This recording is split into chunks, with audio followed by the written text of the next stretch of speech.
Buenos días, ¿me escuchan? Buen día, doctor. Sí, lo escuchamos. Arnold, buenos días. Una pregunta, ¿en qué nos quedamos? Y Trauma abdominal, doctor. terminamos, ¿no? O sea, finalizamos la clase, ¿no? Ajá. Sí, doctor. Ya, muy bien. Entonces, espérate. Hoy día tienen su examen, me parece. Así es, doctor. ¿A qué hora es? Está a las 6:30 todavía. Ah, tarde. Después de esta clase, ¿qué tienen? Creo que no, el almuerzo, doctor. Como todos. Bueno, ahorita acabo de mandarle un mensaje a la señorita eh, Sara, creo que es. Sí, Sara Quispe. Si acabo un poco temprano para que lo den ahora, no sé, va a depender de ella, ¿no? Porque me había propuesto hacerlo o sea, temprano, a las 7:30, creo, pero yo quería terminar la clase de hoy para que ustedes puedan, para yo poder hacer mis cosas y ustedes tengan tiempo. Le manda un mensaje, a lo mejor ya me contestará. En todo caso, el examen está sencillo, solamente lo que hemos hecho en clase, y bueno, no hay mucho que decir. Y me sorprende su promoción de cuántos alumnos hay.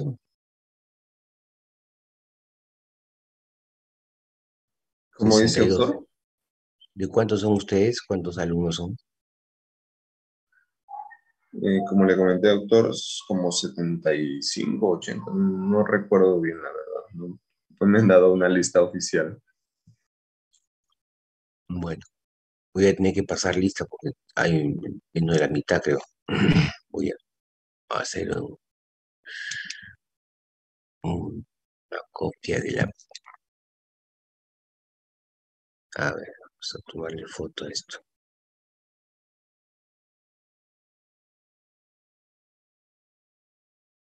¿No?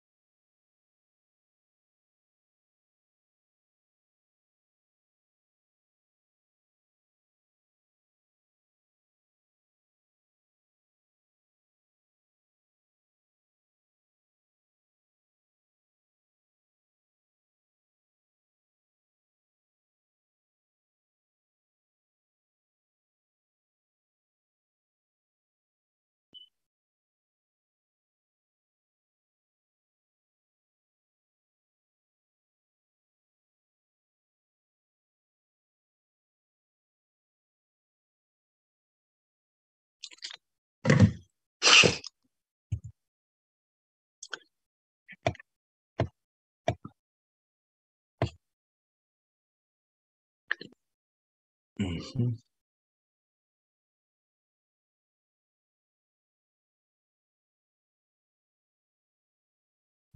Recording in progress.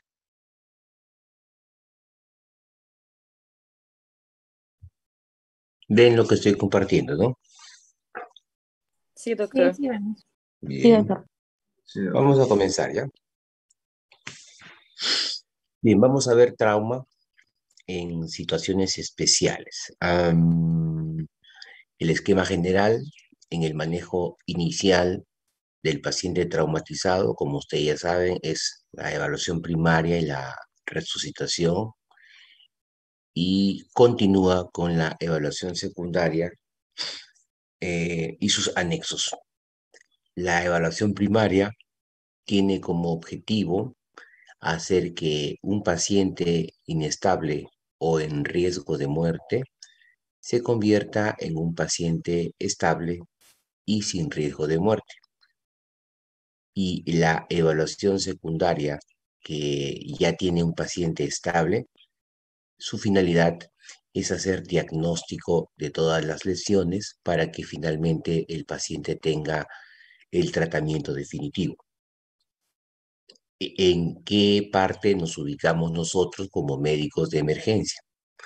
En la parte de la evaluación inicial, ¿no? O sea, somos la primera fuerza de choque para atender a estos pacientes. La mentalidad que debemos de tener es no hacer más daño que el paciente trae. Y si lo favorecemos con algunas medidas para reanimarlo, mejor. De eso se trata el manejo inicial del paciente traumatizado. Ya saben ustedes que una secuencia lógica del A, B, C, D, E. Y además hemos comentado acerca de qué se trata y cuáles son las maniobras de resucitación, que vendría a ser lo mismo decir cuál es el tratamiento en cada fase de la evaluación primaria. En el A ya sabemos cuál es el problema, es la permeabilidad de la vía aérea y el control de la columna cervical, y ese aspecto tiene sus maniobras de resucitación o el tratamiento de las lesiones o problemas que encontremos en A. En B tenemos que evaluar cómo el paciente ventila, y para ello, cuando hay un problema, tenemos una serie de medidas para resucitar al paciente. En el C, lo mismo, es evaluar la circulación, el control y el control de la hemorragia externa. El control de la hemorragia interna lo hará el especialista referido a ese problema, si es un sangrado en tórax, si es un sangrado en el abdomen, etc. Y tiene sus maniobras de resucitación o tratamiento. Finalmente, en el D sí no podemos hacer mucho, solamente evitar que haya más problemas. Podemos detectar que probablemente haya un trauma cráneoencefálico con un hematoma intracraneal, y una medida de resucitación será llamar al neurocirujano. Nosotros no, porque ya es un área de mucha especialización. Y L es evaluar completamente al paciente. Ejemplo, si tenemos un paciente con un problema de obstrucción de la vía aérea, en A, vamos a tener que, como maniobra de resucitación, permeabilizar la vía aérea limpiando toda la vía aérea. Una de ellas, y la más importante, es levantar la mandíbula, evitar que la lengua obstruya la parte posterior, colocar un tubo de mayo o aspirar las secreciones. Y la medida más invasiva que podríamos tener en A es la intubación orotraqueal o vía aérea definitiva. Punto de medidas que puedo tomar en A deben ir acompañadas con el control de la columna cervical, que generalmente la obtenemos con adecuada colocación de un collarín cervical. Con eso damos por servido y cumplido lo que es el A.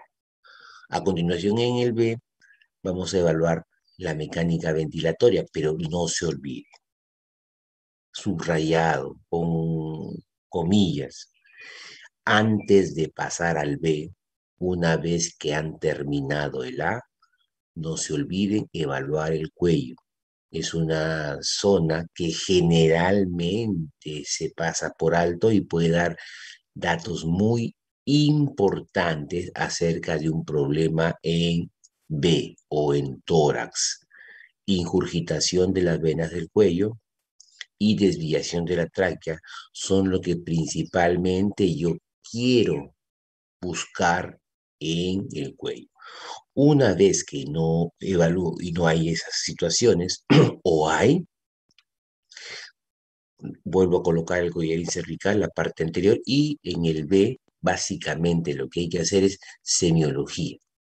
Inspección, palpación, percusión y auscultación. ¿Qué busco? Busco o un hemotórax o un neumotórax. Y de ahí, como ustedes habrán escuchado, habrán leído, la maniobra más invasiva y que puede resolver el 75% de todos los problemas de trauma de tórax y que traen mala ventilación, es el drenaje torácico a sello de agua. Esa es la maniobra más invasiva. Ya si, de acuerdo a algunos parámetros, pasaremos a una toracotomía. Pero en todo caso, eso es lo que básicamente debemos de manejar. En el C es obviamente iniciar con colocar eh, una vía periférica en ambas extremidades superiores, evaluar cómo está la presión y el pulso para evaluar si es que el paciente tiene una hemorragia de grado 1, 2, 3 o 4 y de acuerdo a eso actuar reanimando con líquidos o con líquidos y sangre. Evaluar las hemorragias externas tratando de cohibir el sangrado con compresión directa y salvo que haya una amputación traumática colocaré un, un torniquete, si no compresión directa. Y hay que en ese momento evaluar o buscar si es que hay hemorragia en alguna parte o en alguna cavidad del cuerpo, en tórax, en abdomen o en pelvis, ¿no? Finalmente, en D, evaluar puntualmente dos cosas, que son pupilas y Glasgow. Con esos dos parámetros, yo tranquilamente puedo decir si el paciente tiene un trauma cráneoencefálico o no. Y finalmente, y bueno, si encuentro alguna anormalidad en ese examen, inmediatamente llamo al neurocirujano para que de una vez se haga cargo de si va a haber algún tratamiento posterior quirúrgico. Finalmente, el E es el paciente que tengo que desnudarlo, quitarle la ropa, evaluar el resto del cuerpo, la parte posterior, y de acuerdo a eso procederé a controlar alguna herida, alguna hemorragia o simplemente pasaré a cubrirlo y evitar la hipotermia, porque la hipotermia, como conversamos, puede llevar o condicionar la muerte. Bien, dicho esto, en términos generales es lo que se hace en el adulto maduro, como se les clasifica a las enfermeras, pero ahora vamos a ver trauma en situaciones especiales, que significa ver pacientes que están o en los extremos de la vida, niño o anciano, o en la embarazada, ¿no? Entonces, porque su fisiología es diferente a la del adulto en generalmente. Conversaremos acerca de la paciente embarazada y traumatizada. ¿Habrá alguna diferencia en la fisiología? Bueno, hay varias alteraciones que produce el embarazo en una mujer embarazada. Recordemos que en la mujer embarazada eh, el tema es que va a haber un ser y medio, ¿no? O sea, se comienza a generar un nuevo ser y esto implica una nueva fisiología que inicialmente va a ser parte de la mujer embarazada, ¿no? Que comienza a desligarse y poco a poco se va independizando. Pero hasta que pase eso, o sea, los 9 meses iniciales del embarazo, perdón, los 9 meses nada más, eh, va a condicionar que la mujer se adapte a una nueva fisiología. Habrá pues más sangre, ¿no? Porque es la sangre de la madre más la sangre del niño. El abdomen cambia en sus presiones, en la ubicación de los órganos, eh, la inmunidad, la parte hormonal se activa, alterando pues en el fondo la respuesta que pueda tener una embarazada a una situación de estrés o de trauma. Como introducción podemos decir que el grupo de embarazadas es un grupo bastante protegido por la sociedad. Y por eso es que la incidencia de trauma en embarazadas es muy bajo. Estamos hablando de un 5 a 7% de todas las embarazadas se traumatizan. Y esto debido a que por condiciones de educación, información y la elevación de la cultura en las poblaciones hacen que uno en la calle o donde sea vea una mujer embarazada y le cede el asiento, le dé permiso, haya cierta protección de la sociedad. Entonces, eso hace que este grupo sea un poco menos afectado por esta pandemia que es pandemia prevalente, que es el trauma. Cuando uno atiende a una mujer embarazada, las prioridades para el manejo va a ser igual que lo que hemos conversado, ¿no? Es el A, B, C, D, E, según las reglas que imparte o que manifiesta este manejo inicial del paciente traumatizado o el ATLS o el Advanced Trauma Life Support. Cuando sucede un traumatismo o un accidente con respecto a una mujer embarazada, obviamente al inicio no interesa el feto, ¿no? Lo que interesa es reanimar a la madre. Así tenga un arma blanca incrustada en el abdomen que sospechamos que ha ingresado al útero grávido y ha lesionado probablemente el producto. A pesar de eso, nosotros tenemos que primero evaluar a la madre, hacerle el A, B, C, D, o sea, proporcionarle una adecuada vía aérea, oxígeno, ver que ventile bien, colocarle vías periféricas. La reanimación se centra principalmente o únicamente al inicio en la madre, porque si la madre se muere, el feto también. Ha habido algunos intentos en el pasado en tratar de reanimar o mejorar al feto, tal vez con una cesárea, si está un embarazo a término, y sin tomar mucho en cuenta la reanimación a la madre. Y finalmente se murió el feto y se murió la madre. Entonces, lo primero que hay que hacer es darle todo el apoyo a la madre cuando hay un trauma. Generalmente, si hablamos de prevalencia, de incidencia, el grupo de mujeres embarazadas generalmente se produce este problema de trauma en el tercer trimestre. En el primer trimestre, la misma mujer embarazada es muy, pero muy precavida, a veces ni sale de casa o sale pues rodeada con una o dos personas para que la cuiden. En el segundo trimestre ya se atreve más a salir y en el tercer trimestre ya pues está bastante habituada a esta condición fisiológica de tener un ser vivo dentro de su cuerpo y ya se atreve más, sale a comprar, qué sé yo, hasta, no sé, baja del carro a la voladita, ya independiente, sale sola, entonces se expone más, ¿no? Y al exponerse más, obviamente puede ser más factible de que tenga traumas. Entonces, es poco frecuente, pero más se produce en el tercer trimestre.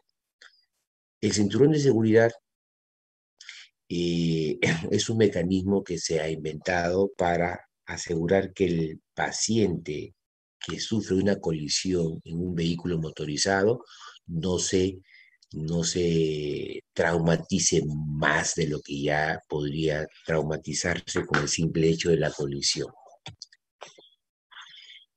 Evolucionaron desde los cinturones de seguridad de 2 puntos que solamente acogían la parte de la cintura, ¿no? Evitaba que todo el cuerpo del paciente se desplace hacia adelante en una situación de desaceleración, evitando pues que haya eh, contacto o golpes cuando el cuerpo se desplace, ¿no? Hacia adelante y se golpee con la carrocería del vehículo. Sin embargo, tener un cinturón de seguridad que solamente tiene 2 puntos o que sujeta la cintura hacía que el signo de latigazo o el acelera, desacelera del tronco sea muy intenso, ¿no? Produciendo lesiones muy, pero muy típicas, no solamente en la cabeza, con la desaceleración hacia adelante y hacia atrás, sino también más expuesto a golpearse con el timón, con el chasis del carro, con el parabrisa y finalmente más signo de latigazo a nivel cervical.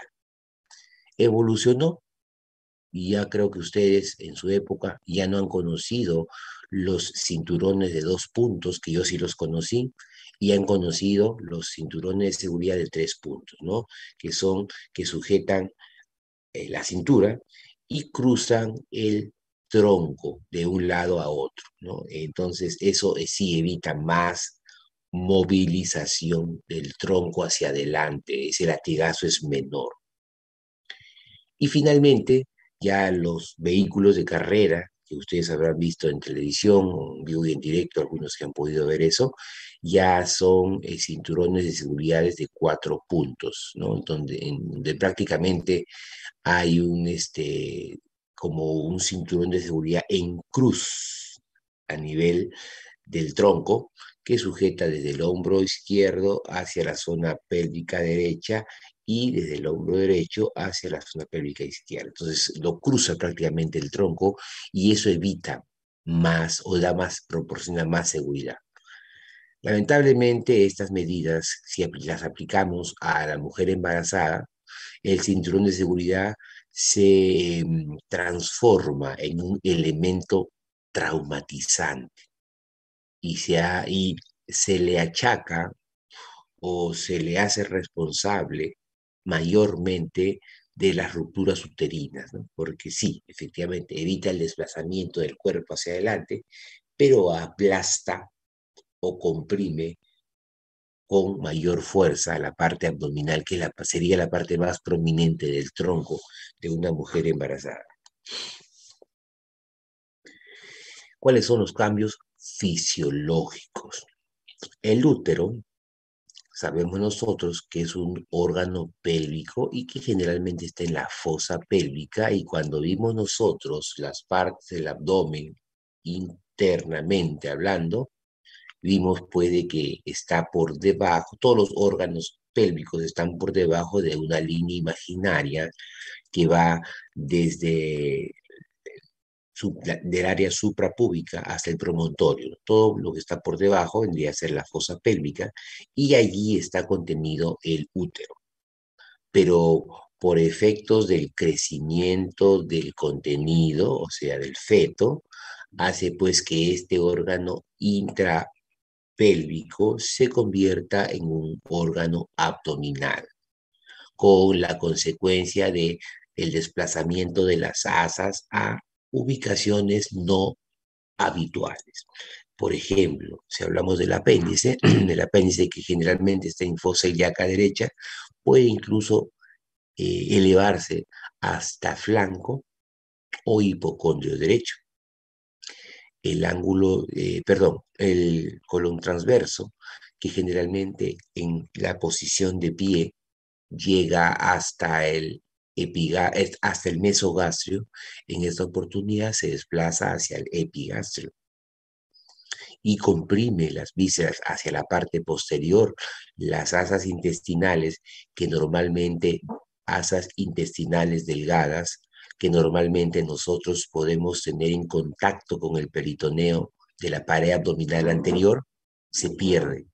Se pierde porque delante va a estar el útero grávido y detrás va a estar las asas intestinales. Esto proporciona, por decirlo así, una protección. El útero se convierte como un escudo protector de las asas intestinales delgadas. Claro, a consecuencia de esto es que el útero y su producto se exponen más a un trauma abdominal anterior. El gasto cardíaco aumenta en un 40%, al menos en el tercer trimestre. ¿Esto por qué?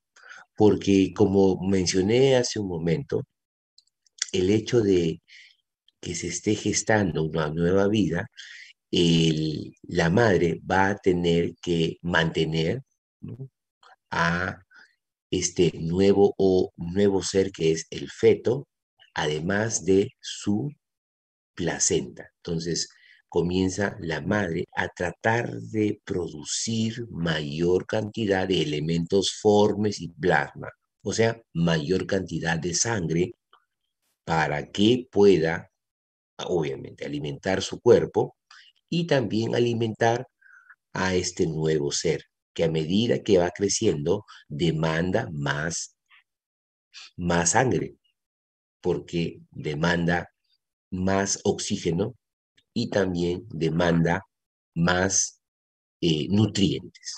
Y todo esto tiene que proporcionárselo la madre. Entonces, términos generales, la madre tiene su gasto cardíaco más el del feto. Entonces, es por eso que la reserva fisiológica, por decirlo así, desde el punto de vista hemodinámico, es mayor. Esto no es tan bueno, ¿eh? Porque esto implica que si una mujer tiene un gasto cardíaco mayor al 40%, implica que el volumen sanguíneo es mayor y por lo tanto una pérdida sanguínea de 1,5 litros a lo mejor no la descompensa desde el punto de vista hemodinámico, pero hace que la sangre que quede se reparta entre la madre y el feto y la placenta.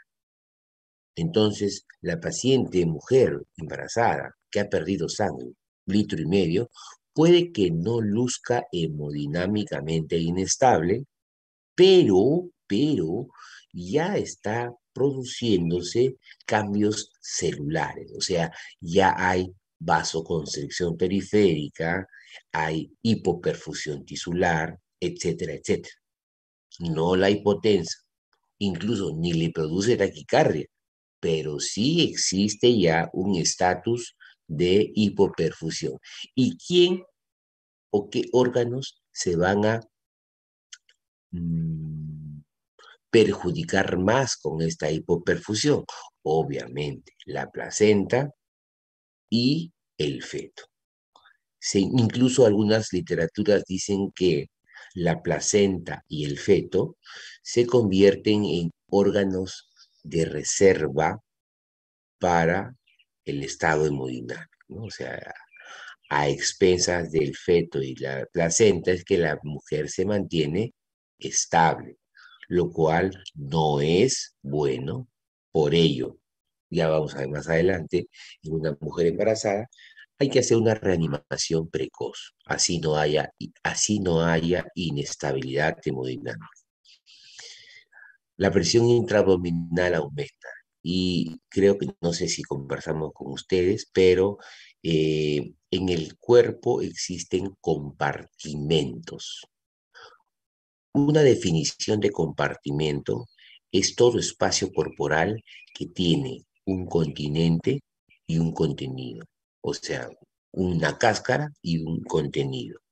Si hablamos del cráneo, y creo que sí lo mencionamos, el cráneo, la cabeza es un compartimento donde tiene continente la bóveda craneal y tiene contenido los órganos intracraneales, cerebro, líquido cefalorraquídeo y sangre, tanto arterial como venosa. Entonces, otro compartimiento es el abdomen. Y el abdomen tiene pues como continente la pared abdominal anterior, tiene a los flancos y a la espalda, por arriba tiene los hemidiafragmas y por debajo la fosa pélvica. Este compartimento abdominal debe vivir uh, armonía, debe convivir en armonía, o sea, los volúmenes intraabdominales tienen que mantenerse en un equilibrio dinámico, ¿no? Si es que hay, por ejemplo, una situación de distensión de asas delgadas por mucha flatulencia, muchos gases, por ejemplo, eso se compensa probablemente con un aumento del diámetro abdominal, porque, bueno, el abdomen, la pared abdominal, el continente, es semipermisible, pero no tanto.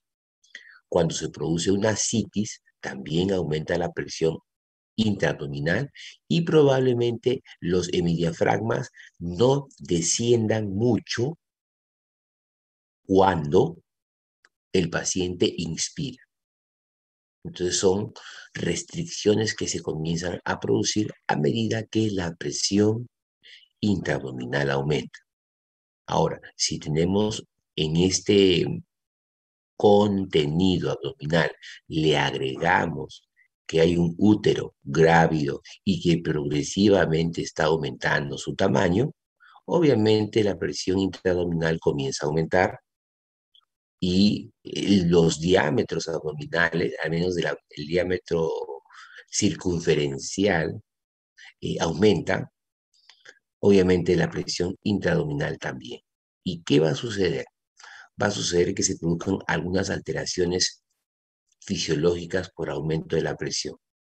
Si nosotros recordamos la fisiología gastrointestinal o esófago gástrica principalmente, más puntualmente, vamos a recordar que hay un mecanismo eh, a la entrada del estómago que es el mecanismo antirreflujo y que está compuesta por varios elementos.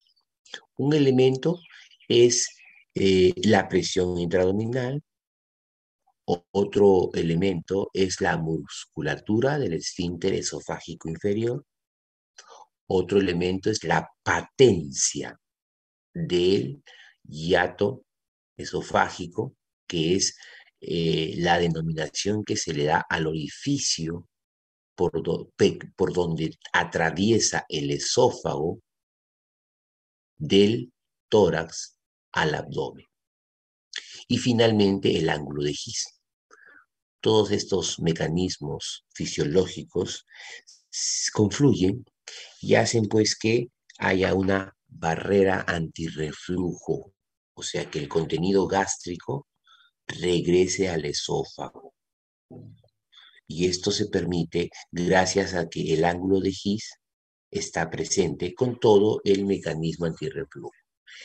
¿Cuál es el ángulo de Gis? Bueno, en una clase presencial esto es más sencillo porque uno comienza a hacer las preguntas al público, pero acá es muy difícil, así que voy a ser como un periodista que decía, yo me pregunto y yo me respondo. ¿Cuál es el ángulo de Gis? Es la intersección que existe entre el borde izquierdo del esófago y la curvatura mayor del estómago. Como ustedes comprenderán, aparece una imagen mental ahorita en su cabeza y van a ver pues que este ángulo de Gis es muy agudo, muy agudo.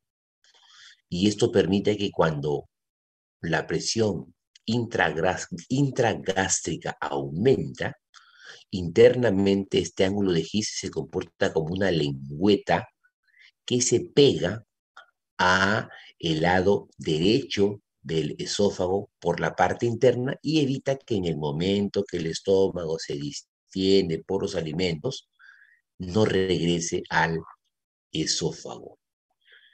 Sin embargo, cuando aumenta la presión intraabdominal en el embarazo, la presión por cuestiones hormonales, la cuestión del esfínter esofágico inferior disminuye y por cuestiones de aumento de la presión intraabdominal, el ángulo de Gis se hace menos agudo. Por lo tanto, los mecanismos antirreflujos se pierden. Otro cambio fisiológico. ¿Qué más sucede? Este aumento de la presión intraabdominal en la mujer embarazada hace pues que los hemidiafragmas, y vamos a hablar puntualmente del diafragma izquierdo, tenga dificultades para descender en el momento de la inspiración. Y es más, hasta en reposo, este hemidiafragma está más elevado. ¿Esto qué implica? Implica que el mediastino inferior, llámese saco pericárdico y corazón, estén elevados. Al menos la punta del corazón se eleva. ¿Esto qué implica? Que el eje cardíaco, cuando uno hace las derivadas, puede obtener el eje cardíaco y que normalmente está a 60 grados, ¿no? Incluso hay rangos que colocan que el corazón puede estar de 30 a 90 grados, promedio 60 grados el eje cardíaco que uno lo obtiene con un electrocardiograma. Pero en estas circunstancias, por la elevación permanente del diafragma hacia arriba por aumento de la presión intraabdominal, generalmente el eje cardíaco se encuentra más hacia la izquierda, o sea, porque la punta del corazón se eleva por elevación del diafragma y el eje cardíaco generalmente está en 30 o más cerca a cero, que sería más a la izquierda. Otra cosa que sucede es por la restricción en el descenso de los diafragmas en el momento de la inspiración, porque lo evita la presión intraabdominal, esto va a implicar que la capacidad pulmonar y principalmente los volúmenes residuales o de reposo en el pulmón estén disminuidos. La capacidad pulmonar en general está disminuida por elevación de los diafragmas. Prácticamente hay una tendencia a las atelectasias por digámoslo de otra manera, aplastamiento de los pulmones de abajo hacia arriba por los diafragmas debido a un aumento de la presión intraabdominal. Otro cambio fisiológico importantísimo es que debido al crecimiento de este nuevo ser, se produce pues una tormenta hormonal brutal. Es un cambio total, es otra persona la mujer embarazada, porque hay una descarga de progesteronas, estrógenos, etc. Y esa demanda hormonal que conlleva a una producción brutal de hormonas, hace pues que la hipófisis se hipertrofie por necesidad, ¿no? Lamentablemente esta hipertrofia es tan, pero tan agresiva y tan rápidamente progresiva que no le da tiempo a los mecanismos de compensación para hipervascularizar este órgano. Entonces, eh, funciona, mm, tiene una hiperfunción al límite de la vascularidad, ¿no? Entonces, cuando la presión cae ligeramente o el gasto cardíaco disminuye ligeramente, puede condicionar a una isquemia importante a nivel de la hipófisis, conllevando a lo que antiguamente, o no antiguamente, sino que llaman los endocrinólogos el síndrome de Sheehan, que es básicamente el shock hipofisiario por insuficiencia o hipoperfusión. Entonces, esto es lo que podría suceder en una mujer embarazada, a una pérdida sanguínea que no tenga mucha repercusión hemodinámica, podría llevar a una insuficiencia hipofisiaria importante. Recuerden eso. Bien, llegamos ya a la parte de tratamiento y vemos que iniciamos la reanimación de una mujer embarazada, traumatizada por supuesto, y seguimos con los mismos conceptos del A, B, C, etc. Entonces, si conversamos acerca del A y del B, tenemos que tener parámetros muy claros para definir el tratamiento. Si la mujer ventila, oxígeno con mascarilla, ¿no? Si ventila espontáneamente o está despierta, pero bueno, traumatizada, requiere oxígeno, oxígeno con máscara de reservorio para mantener un alto flujo, oxígeno a 16 litros por minuto. Si la mujer no ventila o tiene indicación de una vía aérea definitiva, o sea, de un tubo orotraqueal, debe hacerse una intubación con secuencia rápida y utilizando la maniobra de Segli. La maniobra de Segli es presionar con el pulgar y el índice en esta forma el cartílago tiroides, que es la mal llamada manzana de Adán. Este cartílago tiroides, que es un un relieve duro de consistencia ósea, pero es un cartílago, en el cuello, a la mitad del cuello, es lo que el médico que asiste al médico que va a reanimar o al médico que ayuda, debe comprimir con su pulgar y su índice este cartílago tiroides hacia la parte posterior. Como el cartílago tiroides es un eje rígido, entonces la presión de la parte anterior va a producir una compresión posterior de la vía digestiva o del inicio de la vía digestiva, para que si hay algún conato de regurgitación, no contamine la vía aérea. Porque si la vía aérea, si el paciente regurgita en ese momento y no tenemos la precaución de hacer la maniobra de Segli, este contenido intragástrico y obviamente con todo el contenido mezclado con lo de la orofaringe, que obviamente tiene una alta carga de gérmenes, puede ingresar a la vía aérea y producir una broncoaspiración. Claro, lo que se hace generalmente en estas circunstancias es aspirarle la vía aérea, la cavidad oral, etcétera, y aparentemente se puede controlar. El problema es después, porque el paciente que sobrevive al manejo inicial y se opera y sale vivo de todo este problema de trauma, podría desarrollar una neumonía por aspiración. Y esto a veces se ve después del quinto a séptimo día de que el paciente ha tenido el evento de la regurgitación. Entonces el paciente está yendo bien, lo salvaron de la muerte, lo salvaron de la hemorragia, le operaron por aquí, le operaron por allá.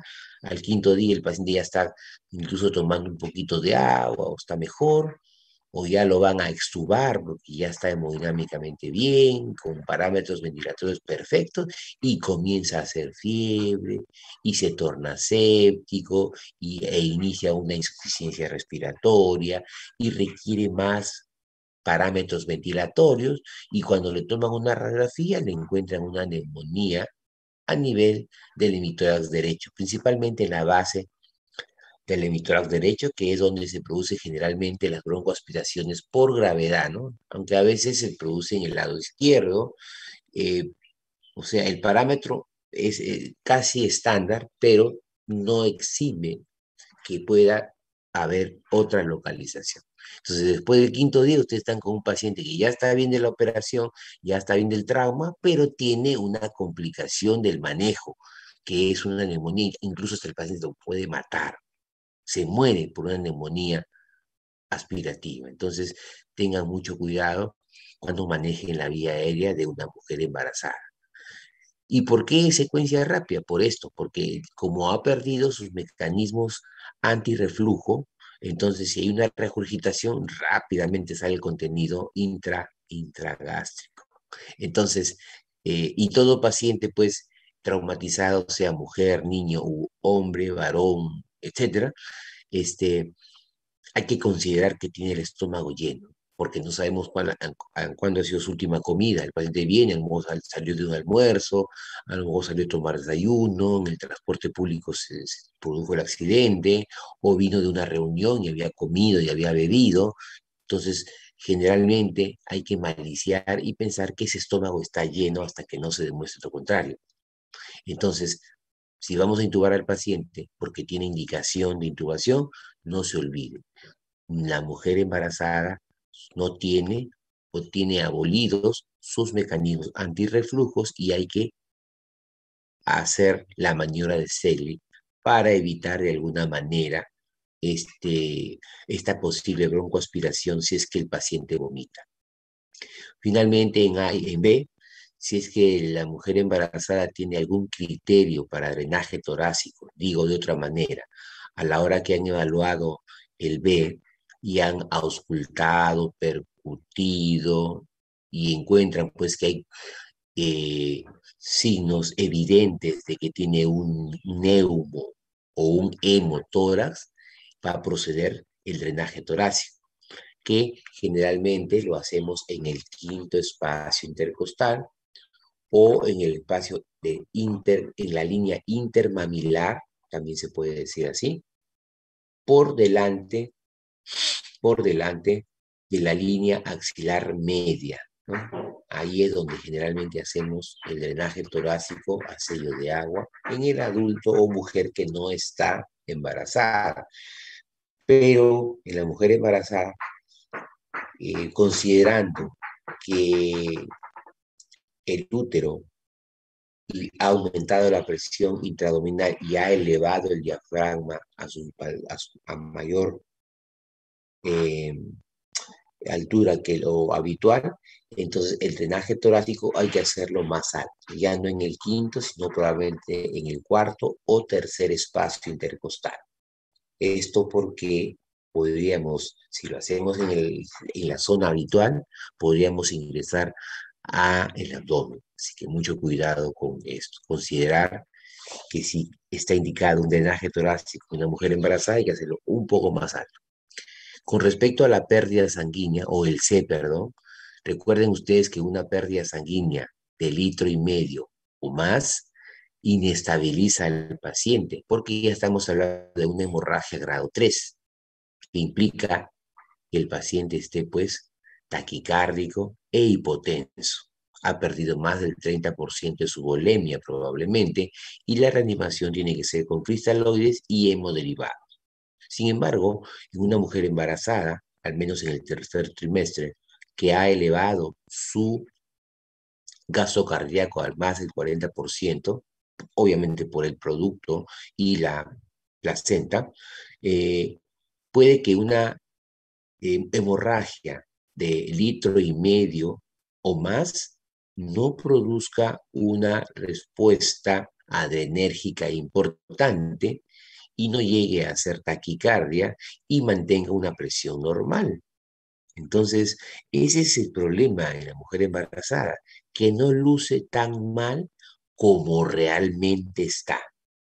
Su mecanismo de compensación es tan grande, estamos hablando de una reserva del 40%, que no demuestra que está grave hemodinámicamente hablando, pero sí está grave, porque está grave ya que la poca cantidad de sangre que le queda la está repartiendo entre ella y el producto, y encima tienen que mantener la irrigación en la placenta. Entonces, todo eso pues hace que una pérdida de 1,5 litros o más no tenga mucha repercusión hemodinámica en los parámetros que evaluamos para clasificar la hemorragia. Y también otro dato interesante, que en el tercer trimestre el útero ya pesa, ¿no? Pesa, y la gravedad, obviamente, y obedece a la gravedad. Entonces, si tenemos una mujer embarazada en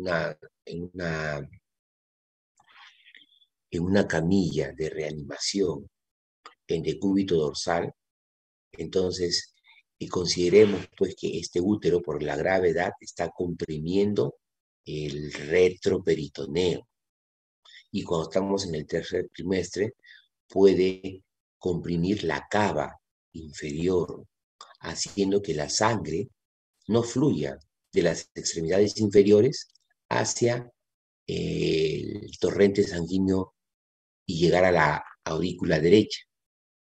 Entonces, en estas circunstancias que el útero comprime la cava inferior, digámoslo así, secuestra, y ya lo han podido medir, hasta 1,400 litros en las extremidades inferiores, condicionando pues que pueda manifestarse como un shock hemorrágico, ¿no? O sea, le asociamos heridas en la cara, heridas en la pierna que sangran, heridas en el cuero cabelludo que sangra, y a ese sangrado le sumamos que tenemos a la paciente mujer embarazada en el cúbito dorsal y que el útero está comprimiendo la vena cava inferior, entonces ese paciente está pues con una entre comillas, pérdida sanguínea, como un shock hemorrágico, porque le hemos secuestrado también sangre en las extremidades inferiores. Así que para que eso no nos conlleve a pensar erróneamente que la mujer está severamente comprometida desde el punto de vista hemodinámico, lo que hay que hacer es movilizar el útero hacia un costado. Y lo que generalmente hacemos en la mujer embarazada es colocarle una o dos toallas en el glúteo derecho para que se movilice hacia el lado izquierdo. Claro, hacer eso es un poco complicado si es que sospecharíamos en una mujer policontusa, politraumatizada que tiene una lesión en la columna vertebral lumbar o dorsal, porque esta movilización le puede ocasionar más daño. Así que a veces hacemos por encima del útero, por encima del abdomen, hacemos maniobras que desplazamos el útero lentamente hacia el lado izquierdo para, para pues recuperar esa sangre que está secuestrada en esta posición.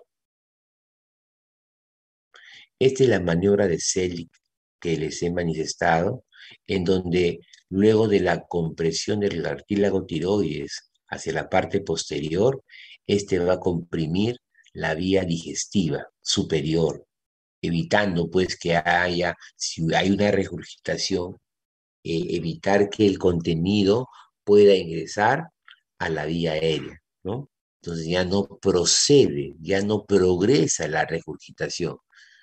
Ahí la bloqueamos. Como ven en el dibujo, aproximadamente la compresión que generamos nosotros hace que este complejo cartilaginoso, que es el cartílago tiroides y el cartílago cricoides que está por debajo, tomen contacto o casi lleguen a tomar contacto con el cuerpo vertebral 6, cervical 6. Y con esto evitaríamos que haya eh, una broncoaspiración. En la evaluación secundaria, ya que la mujer embarazada está viva, la hemos reanimado en forma adecuada, tal vez con oxígeno o intubación, está con su collarín, no hay, tendrá un drenaje torácico por ahí, está con vías periféricas, o sea, lo estabilizamos, ¿no? Una vez que evitamos que la mujer embarazada se muera, vamos a pasar en la evaluación secundaria a evaluar al feto. Y ahí sí evaluamos al feto con todos los métodos que tengamos en la emergencia. Llamaremos al ginecobstetra, por supuesto, para que nos ayude. Él hará todos sus protocolos para evaluar si hay o no sufrimiento fetal, ¿no? La ecografía y la ginecobstetricia se han desarrollado muy intensamente en los últimos años, teniendo incluso la posibilidad de que toda mujer embarazada que va a una emergencia le hacen ecografía, ¿no? Para ver cómo está el feto, para ver cómo está el útero, etcétera. Entonces, esto permite que ya incluso sean sofisticados y puedan ver los latidos cardíacos, puedan ver algunos signos de sufrimiento fetal o no. Entonces, en la evaluación secundaria, teniendo a la mujer embarazada estable y sin riesgo de muerte, es el momento para evaluar el feto, asistido por un profesional ginecobstetra que le hará probablemente una evaluación por ecografía, ya que ya tiene scores para ver si es que tiene o no un sufrimiento fetal. Si existiera el sufrimiento fetal con riesgo de muerte del feto, es un buen momento para pensar si es que amerita o no extraerlo o sacarlo o hacer una cesárea. El punto de quiebre son las 24 semanas. Si el paciente tiene la mujer embarazada tiene un embarazo de menos de 24 semanas, obviamente ese feto es inviable, no va a vivir hasta en los mejores centros. Pero si tiene más de 24 semanas, se activa todo el protocolo de maduración, a cargo pues obviamente del ginecobstetra, y hacer la cesárea correspondiente para que pueda salvar al niño y darle soporte. Em, Considerar que, bueno, como no tenemos la historia clara de esta mujer y su embarazo, porque por azares de la vida estuvo pasando por un hospital que no es el donde se controla o no tiene su historia clínica y encima no traía su hoja, entonces es una mujer que puede tener una incompatibilidad RH con el feto y en eso podemos hacer lo siguiente. Sin saber qué problema tiene, sin saber que tiene un problema de incompatibilidad RH, podemos aplicarle la inmunoglobulina antes de las 24 horas, ¿no? Para que si hubiera digamos, una cesárea o un parto con intercambio de material hemático, no haya este problema de reacción por incompatibilidad. Algunos datos que podemos considerar para tener una idea de qué tamaño es el feto, o si es o no es un tercer trimestre, es que se ha demostrado que el paciente, la mujer embarazada que tiene la altura uterina, en el, la altura uterina, o sea, el fondo uterino está a nivel de la cicatriz umbilical, esto correspondería que está con 20 semanas, ¿no? O 5 meses aproximadamente, y que esta altura va a aumentar 1 centímetro por mes, ¿no? Para tener una idea de, a la altura uterina, ver en qué mes el paciente, la mujer embarazada, está de embarazo. Algo también que ha sido bastante discutido son las imágenes por radiación. Y tenemos a la cabeza las radiografías y la tomografía, que son radiación efectiva.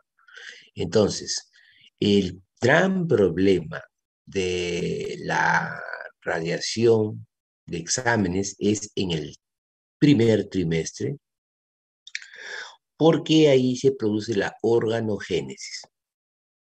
En animales de experimentación se ha demostrado que a partir del segundo trimestre para arriba ya hay la hiperplasia de tejido y la diferenciación, pero la organogénesis se produce en el primer trimestre y ese es el trimestre que tendría mayor riesgo. ¿Y cuándo se produce riesgo? Cuando la radiación llega a más de 5 rads. Una unidad que usan los radiólogos, 5 rads.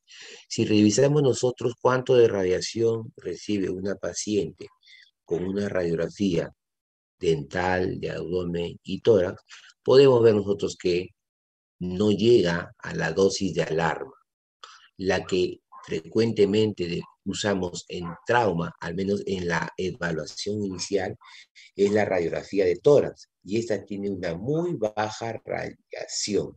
Claro, no, no hay estudios en humanos para, digamos, aleatorizar radiografía o no radiografía en niños, porque sería primero un estudio poco viable o inviable, porque para ver los efectos teratogénicos tendríamos que seguir a la paciente hasta el término del embarazo, y hay algunas anomalías que se pueden ver ya en la adultez o en la adolescencia. Entonces sería un estudio de mucho seguimiento, y cuando hay mucho seguimiento hay mucha pérdida de población, así que sería poco viable. Además que no es ético o es poco ético, porque si bien es cierto, estas radiaciones se han demostrado en animales, no sería ético exponer a un ser humano que no ha nacido aún a una experimentación si le va a hacer bien o no la radiación. En todo caso, eh, queda mucho por definir en radiación y embarazo. Así que ya es decisión muy propia del que reanima y la familia. Claro está que si de esa radiografía depende la vida de la paciente, será una decisión muy difícil a tomar y hacérsela. Ya con la tomografía la cosa está más clara, ¿no? Porque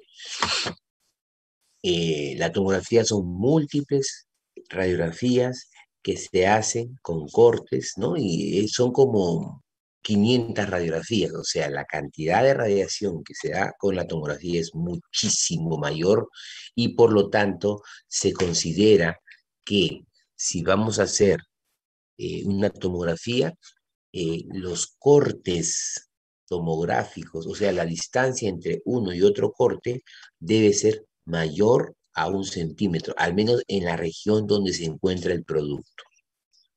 Ahora, si hacemos un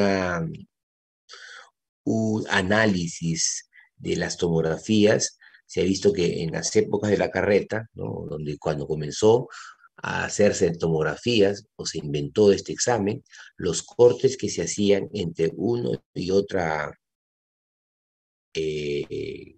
irradiación era de medio centímetro o 5 milímetros.